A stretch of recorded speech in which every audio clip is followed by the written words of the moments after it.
Hello friends, இந்த கிளாஸில் நம்ம என்ன பார்க்க போகிறோம் அப்படின்னா ப்ரொஃபஷ்னல் மெத்தடில் எப்படி ஸ்க்ரன்ச்சஸ்க்கு கட்டிங் பண்ணுறது அப்படிங்கிறத பார்க்க போகிறோம். கூடவே 2 டைப்பில் நான் ஸ்க்ரன்ச்சஸ் மேக்கிங் சொல்லித்தர்றேன். அதில் ஃபஸ்ட் டைப்பை இந்த வீடியோவில் நம்ம பார்க்க போகிறோம். இதுக்காக நீங்கள் 1 மீட்டர் கிளாத்து வாங்கிக்கோங்க. இது சாட்டின் கிளாத், இந்த மாதிரி ஷைனிங்காக இருக்கிறது. இந்த மாதிரி நிறைய கிளாத் இருக்குது. உங்களுக்கு என்ன கிளாத் கிடைக்குமோ வாங்கிக்கலாம். Cotton cloth, silk cotton cloth, satin cloth, organza, Jimmy Choo, space silk எதுனாலும் வாங்கிக்கோங்க. 1 மீட்டர் வாங்கினீங்கன்னா இந்த மாதிரி தான் இருக்கும். செல்வெட்ஜ் டு செல்வெட்ஜ் கரெக்டாக 2ஆக ஃபோல்ட் பண்ணிக்கோங்க. கரை பக்கம் இருக்கிற மாதிரி ஃபோல்ட் பண்ணிக்கோங்க. 2ஆக மடிச்சுக்கோங்க. திரும்பியும் அதை மறுபடியும் 2ஆக மடிச்சிங்கன்னா இந்த மாதிரி கிடைக்கும். இந்த மாதிரி கிடைச்சதுக்கு அப்புறமா கட் பண்ண ஆரம்பிச்சிடலாம். அதுக்காக ஃபஸ்ட்டு நீங்கள் ஒரு 1/2 இன்ச் அல்லது 1 இன்ச் விட்டுட்டு இந்த மாதிரி ஒரு லைன் போட்டுக்கோங்க. ஸ்கேல் யூஸ் பண்ணி லைன் போடுங்க. இந்த லைன் எதுக்காக போடுறோம் அப்படின்னா, நம்ம ஸ்டார்டிங்லேருந்தே கட் பண்ணணும், அந்த லைன் போடாமல் கட் பண்ணோம் அப்படின்னா அலைன்மெண்ட் சரியாக இருக்காது, ஸ்க்ரன்ச்சஸ் அன்ஈவனாக வரும். நீங்கள் ப்ரொஃபஷ்னலாக பண்ணும்போது இந்த மாதிரி சின்ன சின்ன விஷயங்களை நோட் பண்ணிக்கோங்க. அதுக்கப்புறமா உங்களுக்கு ஸ்க்ரன்ச்சஸோட வித்து எவ்வளோ தேவையோ அதை மார்க் பண்ணிக்கோங்க. இப்போ நான் 3 இன்ச்சஸ் ஸ்க்ரன்ச்சஸ் தான் பண்ண போகிறேன். ஸோ 3 இன்ச்சஸை இந்த மாதிரி 3 or 4 டைம்ஸ் இந்த இடத்துல இந்த மாதிரி மார்க் பண்ணியிருக்கிறேன். ஆல்ரெடி போட்ட லைன்லேருந்து மார்க் பண்ணுங்கள். லைன் வீடியோவில் சரியாக தெரியலை. நீங்கள் போட்ட லைன்லேருந்து இந்த 3 or 4 இன்ச்சை மார்க் பண்ணுங்கள். உங்களுக்கு எவ்வளோ விட்டு தேவையோ மார்க் பண்ணிக்கோங்க. மார்க் பண்ணிட்டு கட் பண்ணிடலாம். கட் பண்ணும்போது ஃபஸ்ட்டு போட்ட லைனை ஃபஸ்ட்டு கட் பண்ணுங்கள். செகண்ட் போட்டதை செகண்ட் கட் பண்ணிக்கலாம். அப்படின்னா தான் கரெக்டாக வரும். இப்போ நான் செகண்டை ஃபஸ்ட்டு கட் பண்ணிட்டு இப்படி பண்ண வேண்டாம். ஃபஸ்ட்டு போட்ட லைனை ஃபஸ்ட்டு கட் பண்ணிக்கோங்க. இப்போ நம்மளுக்கு ஒரு பீஸ் ரெடி ஆகிட்டு இதில் ஒரு ஸ்க்ரன்ச்சஸ் பண்ண முடியும். நீங்கள் ப்ரொஃபஷ்னல் மெத்தடில் பண்ணும்போது லென்த்தை கண்டிப்பாக நோட் பண்ணணும். கிளாத் நீங்கள் வாங்குனீங்கன்னா கிளாத்தோட வித்து கடைக்கு கடை, ஃபேப்ரிக்கு ஃபேப்ரிக் மாறுபடும். இந்த ஃபேப்ரிக்கோட வித்து 45 இன்ச் இருக்குது. சில ஃபேப்ரிக்கு 35 இன்ச் தான் இருக்கும். சிலது 60 வரைக்கும் வித்து இருக்கும். ஸோ நீங்கள் ஃபேப்ரிக்கை வாங்கும்போது செக் பண்ணி வாங்கிக்கோங்க. இந்த ஃபேப்ரிக்கில் பண்ணுறதுனால 45 இன்ச்சு வித்து இருக்கிற மாதிரி, லென்த் இருக்கிற மாதிரி நம்மளுக்கு ஸ்க்ரன்ச்சஸ் கிடைக்கும். அதுக்கப்புறமா ப்ரொஃபஷ்னலாக நீங்கள் பண்ணும்போது உங்கள் டைமை சேவ் பண்ணும். ஸோ நீங்கள் 1 மீட்டர் கிளாத்தை வாங்கி ஒரு டைம் இந்த மாதிரி மடிச்சுட்டு இந்த மாதிரி மல்டிபிள் ஸ்க்ரன்ச்சஸ்க்கு கட் பண்ணிக்கோங்க. எவ்வளோ வித்து உங்களுக்கு தேவையோ அதை மார்க் பண்ணி ஃபஸ்ட்டு லைனை போட்டுக்கோங்க. லைனை போட்டுட்டு ஒவ்வொன்றா கட் பண்ணிக்கலாம். இப்போ நான் எதுக்காக ஃபஸ்ட்டு 1 மட்டும் கட் பண்ணி காட்டினேன்னா, இப்போ நம்ம பிகினர்ஸ்க்காக சொல்லி கொடுக்குறதுனால 1 கட் பண்ணேன். நீங்கள் ப்ரொஃபஷ்னலாக பண்ணும்போது இந்த மாதிரி மார்க் பண்ணி கட் பண்ணிக்கோங்க.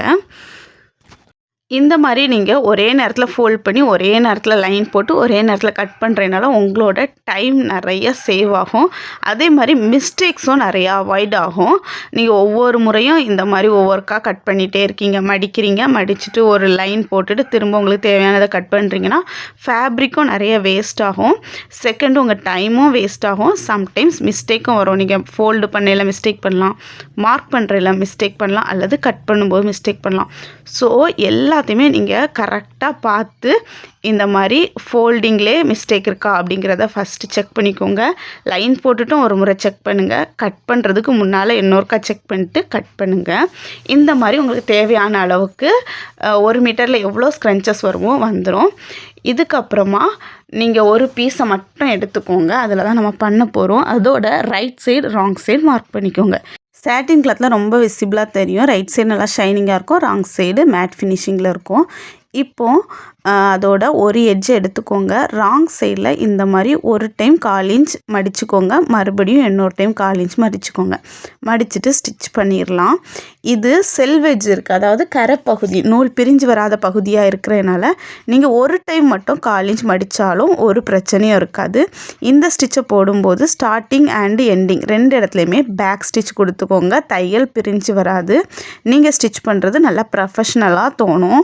இந்த மாதிரி லைட்டாக ஒரு ஸ்டிச் போட்டு பேக்கில் போயிட்டு மறுபடியும் ஒரு ஸ்டிச் போட்டு அப்படியே கண்டினியூ பண்ணுங்கள். முடிக்கும் போதும் அதே பேக் ஸ்டிச் தான்.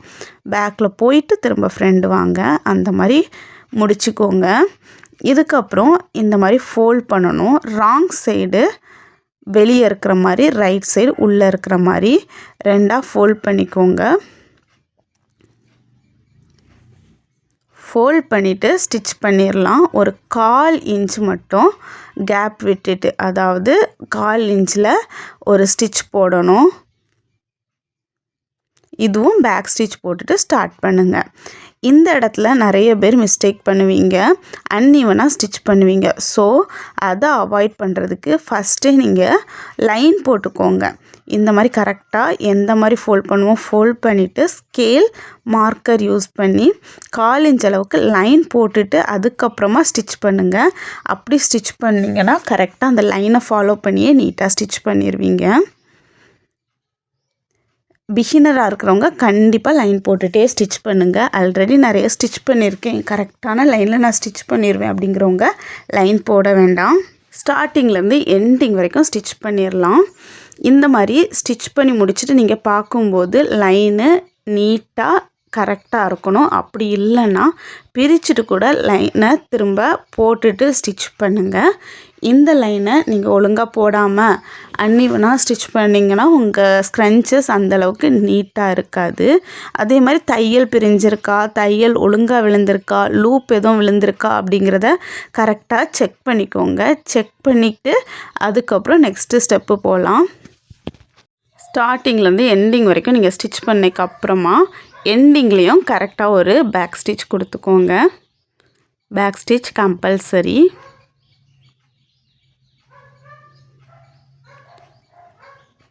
இதோட நம்மளோட ஸ்டிச்சிங் வேலை முடிஞ்சிட்டு இனி நம்ம அப்படியே டர்ன் பண்ணிட்டு உள்ள எலாஸ்டிக் இன்சர்ட் பண்ண வேண்டியது தான் நம்மளோட ஒர்க்கு. இந்த மாதிரி எடுத்திங்கன்னா 45 இன்ச்சு லென்த்தில் நம்மளுக்கு ஒரு பீஸ் கிடைக்கும். ஸ்க்ரன்ச்சஸோட கேதரிங் நல்லாயிருக்கும். இப்போது இந்த ஒரு கார்னரில் ஒரு சைடு எடுத்துக்கோங்க. அதில் இந்த மாதிரி சேஃப்டி பின் யூஸ் பண்ணுங்கள். யூஸ் பண்ணிவிட்டு நான் இன்சர்ட் பண்ணுற மாதிரி இன்சர்ட் பண்ணுங்கள். பின்னோட ஹெட்டை நல்லா இன்சர்ட் பண்ணிவிட்டு அதை உங்களோட வலது கை பெருவிரலால் நல்லா பிடிச்சிக்கோங்க. பிடிச்சிட்டு அப்படியே மூவ் பண்ணுங்கள். இடது கையை யூஸ் பண்ணி கிளாத்தை பேக் சைடு இந்த மாதிரி மூவ் பண்ணிகிட்டே இருங்க.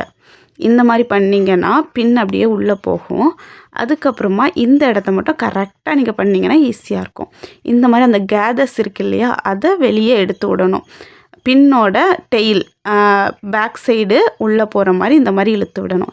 இந்த மாதிரி மட்டும் நீங்கள் இழுத்து விட்டிங்கன்னா போதும், ரொம்ப ஈஸியாக உள்ளே போயிடும். பிகினர்ஸ் இது கஷ்டமாக இருக்குதுன்னு நீங்கள் நினைப்பீங்க. ஒரு காக்கு 2 நேரம் அல்லது 3 நேரம் நீங்கள் இதை பண்ணி ட்ரை பண்ணி பார்த்தீங்கன்னா உங்களாலையும் ஈஸியாக பண்ண முடியும். இந்த ஒரு ஸ்டெப் மட்டும் நீங்கள் கரெக்டாக பண்ணிடுங்க. உங்களுக்கு பண்ண தெரில அப்படின்னா வீடியோ மறுபடியும் பாருங்கள். இந்த மாதிரி உள்ளே போயிட்டுனா அதுக்கப்புறம் ரொம்ப ஈஸி. இதே தான் ரிப்பீட் பண்ணுற மாதிரி இருக்கும். ஹெட் பின்னோட அதாவது சேஃப்டி பின்னோட பேக் சைடை உங்கள் வலது கையோட பெருவிரலால் இந்த மாதிரி பிடிச்சிட்டு இடது கையை வச்சு கிளாத்தை இந்த மாதிரி உள்பக்கமாக நீடியில் தாண்டி அதாவது பின்னை தாண்டி இந்த மாதிரி பண்ணிகிட்டே இருங்க. சூப்பராக உங்களோட பின்னு வெளியே வந்துடும். ஒவ்வொரு முறையும் இந்த மாதிரி இழுத்து விட்டு பண்ணிங்கன்னா ஈஸியாக வெளியே எடுத்துடலாம். பின்னு வெளியே வந்துட்டுனா இந்த மாதிரி எடுத்திங்கன்னா நீட்டாக கிளாத்து டேன் ஆயிரும். ரொம்ப சிம்பிள் தான். இதை ஒத்தைக்கு நீங்கள் கரெக்டாக ஃபாலோ பண்ணிங்கன்னா ஈஸியாக பண்ணிடலாம். இந்த மாதிரி எடுத்ததுக்கப்புறம் இந்த அளவுக்கு நீட்டான உங்களுக்கு ஸ்க்ரன்ச்சஸோட பேஸ் கிடச்சிரும். இதுக்குள்ளால எலாஸ்டிக் யூஸ் பண்ணணும். எலாஸ்டிக்கை நம்ம ஃபிக்ஸ் பண்ணணும். இதுக்காக எலாஸ்டிக்கில் 1 இன்ச்சோ அல்லது 1/2 இன்ச்சோ ரவுண்டோ அல்லது ஃப்ளாட்டோ உங்கள்கிட்ட எது இருக்கோ நீங்கள் எடுத்துக்கோங்க. எலாஸ்டிக்கில் ஃபஸ்ட்டு மார்க் பண்ணும். அதுக்கு முன்னால் எக்ஸஸ் த்ரெட்டெல்லாம் கட் பண்ணி விட்டுக்கோங்க, நீட்டாக இருக்கும். எலாஸ்டிக்கை ஃபஸ்ட்டே கட் பண்ணக்கூடாது. லாங்காக நீங்கள் 1 மீட்டர் வாங்கிக்கிட்டிங்கன்னா ஃபஸ்ட்டு மார்க் பண்ணிக்கோங்க. உங்களுக்கு எவ்வளோ தேவையோ அதை மார்க் பண்ணிக்கோங்க. இப்போ பெரியவங்களுக்குனா 8 இன்ச் யூஸ் பண்ணுங்கள், சின்னவங்களுக்கு 7 இன்ச் யூஸ் பண்ணுங்கள்.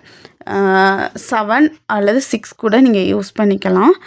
பெரியவங்களுக்கும் 7 அல்லது 8 அல்லது 9 கூட யூஸ் பண்ணலாம். 8ங்கிறது கரெக்டான அளவாக இருக்கும். இந்த மாதிரி 8 இன்ச் அளவை மார்க் பண்ணிக்கோங்க. மார்க் பண்ணிவிட்டு எலாஸ்டிக்கில் இந்த மாதிரி பின்னை மறுபடியும் போட்டு எடுத்துக்கோங்க. பின்னை இப்போது இதுக்குள்ளால நம்மளோட கிளாத்துக்குள்ளால ஸ்க்ரன்ச்சஸ் பேஸுக்குள்ளால நீங்கள் உள்ளே விடணும். ஆல்ரெடி நம்ம பண்ண அதே மாதிரி தான் நம்ம உள்ளே விடுறோம். எலாஸ்டிக் நல்லா லாங்காக இருக்கிறதுனால உங்களுக்கு எந்த பிரச்சனையும் இருக்காது. ஷார்ட்டாக இருந்துச்சுன்னா எலாஸ்டிக்கு உள்ளே போயிடும்.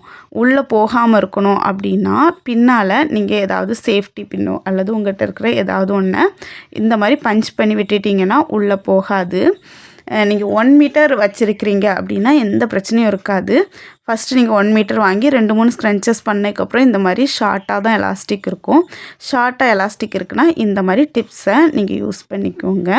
ஆல்ரெடி நம்ம டேன் பண்ணுறதுக்கு எப்படியும் சேஃப்டி பின்னை இன்சர்ட் பண்ணோமோ அதே மாதிரி இன்சர்ட் பண்ணால் போதும், எலாஸ்டிக் வெளியே வந்துடும்.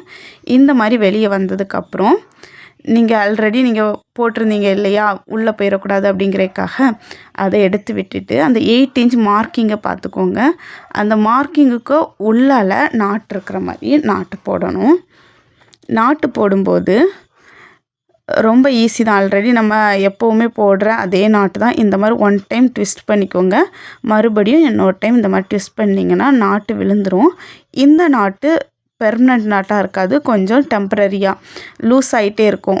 லெஃப்ட் சைடு ரைட் சைடு மேலே கீழேன்னு மூவ் ஆகும். அதை இந்த மாதிரி நல்லா டைட் பண்ணிக்கோங்க. நீங்கள் டைட் பண்ணும்போது அந்த 8 இன்ச்சை தாண்டி வெளியே இல்லாத மாதிரி 8 இன்ச்சுக்கு உள்ளே இருக்கிற மாதிரி இந்த மாதிரி நல்லா டைட் பண்ணிக்கோங்க. நல்லா டைட் பண்ணதுக்கு அப்புறமா மூவே ஆகலை, நான் டைட் பண்ணிட்டேன் அப்படின்னதுக்கு அப்புறமா எக்ஸஸாக ஒரு 1/2 இன்ச் அளவுக்கு விட்டுட்டு அதுக்கப்புறம் கட் பண்ணிக்கோங்க.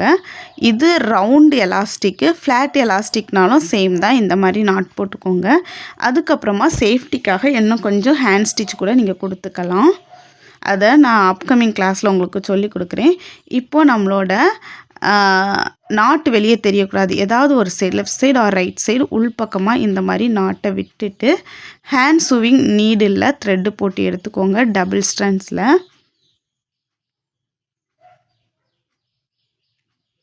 போட்டுட்டு நீங்கள் எந்த சைடு உள்ளே விட்டுருக்கீங்களோ அந்த சைடு இன்னொரு சைடை இதே மாதிரி உள்பக்கமாக தள்ளி விட்டுருங்க. என்னென்னா நம்ம ஸ்டிச் பண்ண போகிறோம், வெளியே பிசுறு தெரியக்கூடாது அப்படிங்கிறதுக்காக இந்த மாதிரி உள்பக்கமாக தள்ளி விடுறேன். ஒரு அழகான ஒரு ரவுண்டாக உங்களுக்கு இருக்கும். 2லேயுமே ரவுண்டு ஹோல் இருக்கும். ஒரு ஹோலுக்குள்ளே இன்னொரு பீஸை உள்ளே இன்சர்ட் பண்ணால் போதும். இன்சர்ட் பண்ணிக்கனால இந்த மாதிரி கரெக்டாக இருக்கா அப்படிங்கிறத ஒரு முறை செக் பண்ணிக்கோங்க. நல்லா ஸ்க்ரன்ச்சஸ்லாம் நீட்டாக அலைனாகவே இருக்கா அப்படிங்கிறத. அதுக்கப்புறம் நீங்கள் உள்ளே விடும்போது எந்த கேதர்ஸும் உள்ளே விடுற ஏரியாவில் இல்லாத மாதிரி தள்ளி வச்சுக்கோங்க. தள்ளி வச்சுட்டு உள்ளே விட்டிங்கன்னா ரொம்ப ஈஸியாக உள்ளே போயிடும். இந்த மாதிரி ஒரு நீடில் எடுத்துக்கோங்க, ஹேண்ட் சூவிங் நீடில். அதில் டபுள் ஸ்ட்ராண்ட்ஸில் த்ரெட்டு போட்டு எடுத்துக்கோங்க. த்ரெட்டில் நாட்டும் போட்டுக்கோங்க. இப்போது நான் பண்ணுற மாதிரியே இந்த மாதிரி பஞ்ச் பண்ணுங்கள். இந்த ஸ்டிச்சு வெளியே தெரியக்கூடாது. சேம் கலர் த்ரெட்டை நீங்கள் யூஸ் பண்ணுங்கள். எப்போவுமே ஸ்க்ரன்ச்சஸ் பண்ணும்போது சேம் கலர் த்ரெட்டே யூஸ் பண்ணுங்கள். மிஷினில் ஸ்டிச் பண்ணும்போதாக இருக்கலாம் அல்லது ஹேண்ட் ஸ்விங் பண்ணும்போதும் சேம் கலரே யூஸ் பண்ணுங்கள். அப்படின்னா நீங்கள் ஸ்டிச் பண்ணியிருக்கிறது வெளியே தெரியாது. இந்த மாதிரி ஸ்டிச் பண்ணிக்கோங்க. சுற்றியுமே ஸ்டிச் பண்ணிக்கோங்க. 2யுமே சேர்த்து ஸ்டிச் பண்ணணும். அதாவது 2 round portion starting and ending point இருந்து இல்லையா, 2யுமே சேர்த்து இந்த மாதிரி ஹெம்மிங் ஸ்டிச் மாதிரியே போட்டுக்கோங்க. ரவுண்டாக போட்டு முடிச்சுக்கோங்க. ஸ்டார்டிங்லேருந்து எண்டிங் வரைக்கும் ஃபுல்லுமே ஸ்டிச் பண்ணிக்கோங்க. இந்த மாதிரி ஸ்டிச் பண்ணிங்கன்னா எலாஸ்டிக் வெளியே தெரியாது. அதே மாதிரி உங்களோட ஸ்டிச்சிங்கும் ரொம்ப நீட்டாக இருக்கும், பிரிஞ்சியும் வராது.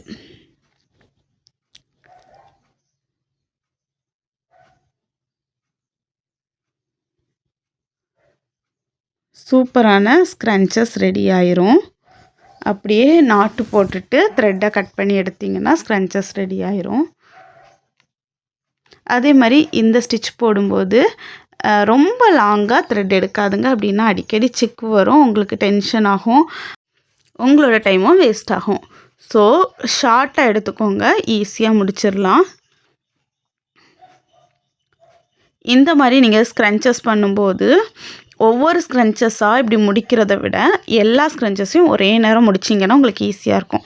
நம்ம கட் பண்ணும்போது சேர்ந்தால கட் பண்ணோம் இல்லையா, அதே மாதிரி நம்ம ஸ்டிச் பண்ணும்போதும் ஒரே நேரத்தில் எல்லாத்தையும் ஸ்டிச் பண்ணி போட்டுருங்க.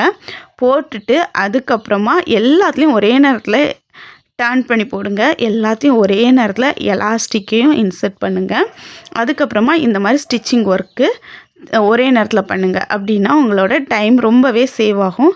எக்ஸஸாக இருக்கிற த்ரெட்டெல்லாம் கட் பண்ணிட்டு பார்த்தீங்கன்னா சூப்பரான ஸ்க்ரன்ச்சஸ் உங்களுக்கு ரெடி ஆயிரும். இது 45 இன்ச்சு விட்டு இருக்க கிளாத்துங்கிறதுனால நல்ல கேதரிங் கிடச்சிருக்கு. கிளாத்தோட கேதரிங்கை பொறுத்து உங்களுக்கு கேதரிங் கிடைக்கும். அப்படியே 45 இன்ச்சையும் வைக்காமல் பாதி 22.5 இன்ச் வச்சு கூட நீங்கள் பண்ணி பார்க்கலாம். பண்ணிங்கன்னா இந்தளவு கேதர்ஸ் கிடைக்காது. இப்போ நீங்கள் பார்க்குறது ஸ்பேஸ் சில்க் கிளாத்தில் நான் பண்ணது. இதோட லென்த்து ரொம்பவே கம்மியாக வச்சு தான் நான் பண்ணியிருந்தேன். இது நம்ம ஆல்ரெடி பண்ண சேம் தான், சாட்டின் கிளாத் தான். நீங்கள் ப்ரொஃபஷ்னலாக பண்ணுறீங்க அப்படின்னா இந்த மாதிரி நிறைய ஒரே நேரத்தில் பண்ணிக்கோங்க. அதுக்கப்புறமா இப்போ நீங்கள் பார்த்துட்ருக்கிறது சாட்டின் கிளாத்தில் தான் பண்ணது. ஸ்க்ரன்ச்சஸோட லென்த்து வித் எல்லாமே உங்களோட விஷ் தான். அதை அட்ஜஸ்ட் பண்ணிக்கலாம், லென்த்தை அட்ஜஸ்ட் பண்ணிக்கலாம், வித்தை அட்ஜஸ்ட் பண்ணிக்கலாம். எந்தெந்த கிளாத்துக்கு எவ்வளோ வச்சா நல்லாயிருக்கும்னு நீங்களே பார்த்து கூட வைக்கலாம். இந்த கிளாஸில் நீங்கள் ஃபஸ்ட்டு மெத்தடில் எப்படி ஸ்க்ரன்ச்சஸ் பண்ணணுன்னு லேர்ன் பண்ணிட்டீங்க. நெக்ஸ்ட் மெத்தடை நெக்ஸ்ட் கிளாஸில் சொல்கிறேன். கூடவே பவு மேக்கிங் எல்லாமே சொல்லி கொடுக்குறேன். அதே மாதிரி ஸ்க்ரன்ச்சஸோட சைஸஸ் எந்த மாதிரிலாம் வைக்கலாம் அப்படிங்கிறதையும் சொல்கிறேன்.